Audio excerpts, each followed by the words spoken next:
안녕하세요. 저희가 받아본 지난 한 주 여론조사 자료들을 보니까 대선 후보들 지지율 격차가 꽤 줄었더라고요. 특히 이재명 후보랑 김문수 후보, 이 차이가 여러 조사에서 한 자릿수까지 좁혀졌다는 게 상당히 흥미롭습니다. 오늘은 이 숫자도에 뭐가 있는지 좀 깊게 파헤쳐 보려고 합니다. 네, 맞아요. 단순히 그 숫자만 볼 게 아니고 왜 이런 변화가 생겼는지, 뭐 예를 들면 보수층 움직임이라든지 아니면 중도층 표심 변화, 그리고 또 요즘 말 많은 여론조사 자체의 신뢰성 문제까지 이걸 좀 종합적으로 봐야 합니다. 그래야 이 복잡한 상황을 좀 입체적으로 이해하실 수 있을 테니까요. 저희가 그 자료들 바탕으로 자세히 풀어드리겠습니다. 좋습니다. 그럼 일단 그 지지율 격차가 구체적으로 얼마나 또 어떻게 변했는지부터 간단히 짚어주시죠. 네. 최근에 나온 갤럽, 리얼미터, KSOI 이런 주요 조사들을 쭉 보면요. 이재명 후보 지지율은 조금 내려가고 김문수 후보는 좀 오르고 그래서 격차가 대체로 9%포인트 안팎 그 정도까지 줄었어요. 그리고 한겨레랑 STI가 조사를 180개나 모아서 분석한 게 있는데 거기서도 보니까 4개월 만에 처음으로 격차가 한 자릿수 9.3%포인트로 나왔더라고요. 4개월 만에요. 이준석 후보 움직임도 좀 눈에 띄던데요? 네, 그것도 주목할 부분이죠. 한 10% 내외의 지지율을 꾸준히 보이면서 특히 2030 젊은 세대하고 서울 쪽에서 강세를 보여서 이른바 제3지대 영향력이 커지는 거 아니냐 이런 이야기가 나오고 있습니다. 그렇군요. 그럼 이런 변화들 대체 왜 생기는 걸까요? 자료들 보면 아까 말씀하신 보수층 결집 이 얘기가 정말 많이 나오던데요. 네, 맞습니다. 거의 대부분 언론이나 전문가 분석에서 공통적으로 나오는 이야기예요. 김문수 후보가 전통적인 지지 기반이죠. 영념권, 특히 대구 경북, 그리고 50대 이상 연령층에서 지지율이 오르고 있거든요. 이게 윤석열 전 대통령 탈당이라든지 아니면 TV 토론회 같은 게 계기가 됐을 수도 있고 그러면서 여론조사에 잘 안 잡히던 분들 있잖아요. 소위 샤이 보수, 그러니까 자기 성향 드러내기 좀 꺼리던 보수 유권자들이 이제 좀 더 적극적으로 의사를 표현하기 시작한 거 아니냐, 이런 분석이 힘을 얻고 있습니다. 숨어있던 표심이 좀 움직인다 이런 거군요. 그럼 반대로 이재명 후보 쪽은 좀 어떤 변화가 있습니까? 그 한겨레 STI 메타 분석 같은 걸 보면요. 중도층하고 그리고 젊은 층, 그러니까 18대시 29세나 30대 일부에서 이 후보 지지세가 좀 약해진 걸로 나와요.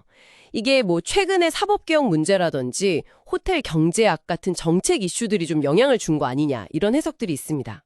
흥미로운 건 이렇게 후보 지지율은 막 오르락내리락 하는데 정권 교체해야 한다. 이 여론 자체는 50% 후반대에서 거의 변동이 없다는 거예요.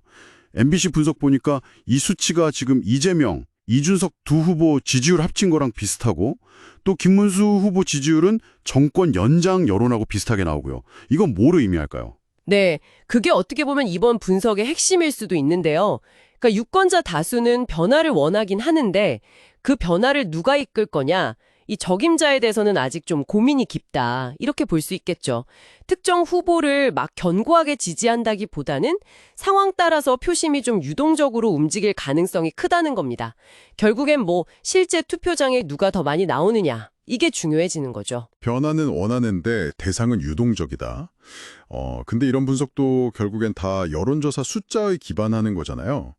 근데 요즘 정말 여론조사가 너무 많고 좀 헌당스럽다는 지적도 많아요. 그 관운전을 자료에도 그런 내용이 있었죠? 네, 그게 정말 심각한 문제예요. 지난 1년 동안 대선 관련 여론조사가 무려 884건이래요. 하루 평균 2.4건꼴로 쏟아진 거죠. 5년 전이랑 비교하면 63%나 늘어난 수치고요. 근데 문제는 이렇게 양쪽으로만 막 늘어나다 보니까 질이 떨어질 수 있다는 우려가 커요. 검증 안 된 조사기관들이 너무 많이 생기고 우리나라가 92곳인데 프랑스는 13곳, 일본은 20곳 정도래요. 서로 막 싸게 하려고 경쟁하고 이러니까 조사 신뢰도 자체에 좀 의문이 생기는 거죠. 조사 방식에 따라서도 결과가 꽤 다르게 나오잖아요. 그 ARS 자동응답이랑 사람이 직접 전화해서 묻는 전화 면접이랑요. 맞아요. 보통 ARS는 특정 후보한테 좀 더 유리하게 나오는 경향이 있고요. 전화 면접은 응답률은 좀 낮아도 과거 선거들 보면 실제 결과랑 더 비슷했다. 이런 분석들도 있거든요. 한규섭 교수님 연구 같은 거요. 심지어는 같은 기관이 비슷한 시기에 조사를 했는데도 결과가 확 다르게 나와서 유권자들을 혼란스럽게하는 경우도 있었고요. 이러니 결과를 고지고대로 믿기가 좀 어려운 상황인 거죠. 아, 그렇군요. 최근에는 빅데이터, 구글 검색량 같은 걸로 민심 읽으려는 시도도 있던데 이건 좀 더 과학적이지 않을까요? 빅데이터 활용 자체는 의미가 있죠. 근데 단순하게 검색량만 비교하는 건 글쎄요, 한계가 좀 명확하다는 지적이 많아요. KDI 분석처럼 실제 득표율 예측에는 실패한 사례도 꽤 있고 과학적 근거도 좀 부족하다는 거고요. 데이터 분석의 전문성 문제나 페이스북 사례 같은 윤리 문제도 있고요. 오히려 요즘엔 개별 조사의 한계를 좀 보완하려고 여러 조사를 통계적으로 종합 분석하는 시도, 이게 더 주목받고 있습니다. 아, 그 자료에 나온 베이지안 메타 분석 이런 거 말씀이시군요. 그게 정확히 뭔가요? 좀 쉽게 설명해 주실 수 있나요? 네, 쉽게 말하면요. 여러 여론조사 결과를 일단 다 모아요. 그런 다음에 각 조사의 어떤 특성들, 예를 들어 특정 조사기관은 특정 정당에 좀 더 후한 점수를 주는 경향이 있다. 이런 걸 조사기관 효과, 하우스 이펙트라고 하거든요. 그런 거나 시간이 지나면서 여론이 어떻게 변하는지, 또 질문지에 후보가 누구누구 포함됐는지 같은 걸 통계적으로 다 조정을 하는 거예요. 보정을 해서 평균적인 진짜 여론 추세가 뭘까, 이걸 뽑아내는 방식이라고 보시면 됩니다. 비유하자면 여러 학생 성적표를 모아서 평균 내는데 시험 난이도나 채점 기준 차이까지 다 감안해서 진짜 실력을 보려는 거랑 좀 비슷하다고 할까요? 아무튼 그렇게 해서 들쭉날쭉한 개별 조사 결과 너머의 큰 흐름을 보려는 상당히 좀 정교한 노력인 셈이죠. 아하, 이제 좀 감이 잡히네요.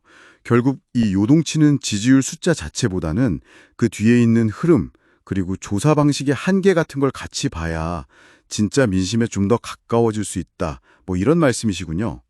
네, 정리해보면 최근 지지율 격차 축소는 보수층 결집, 그리고 중도나 젊은 층의 일부 변화, 이런 복합적인 요인들이 작용한 결과로 보이고요.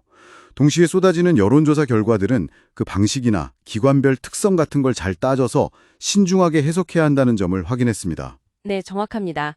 겉으로 드러나는 누가 앞서냐 이런 경쟁 너머에 있는 진짜 민심의 흐름을 읽는 게 중요하다고 봅니다. 그럼 마지막으로 이런 질문을 좀 던져보고 싶습니다. 이렇게 지지율은 계속 변하는데 정권 교체를 바라는 여론은 꾸준히 과반을 넘잖아요. 이 열망이 실제 투표로는 과연 어떻게 이어질까요? 어쩌면 이렇게 역동적인 여론 자체를 정확히 포착하기 어렵다는 점, 그리고 변화를 바라는 마음과 특정 후보를 선택하는 것 사이의 이 간극, 이것이야말로 지금 국면을 이해하는 더 중요한 열쇠는 아닐까요? 이 점에 대해 한번 깊이 생각해 보시는 것도 의미 있을 것 같습니다.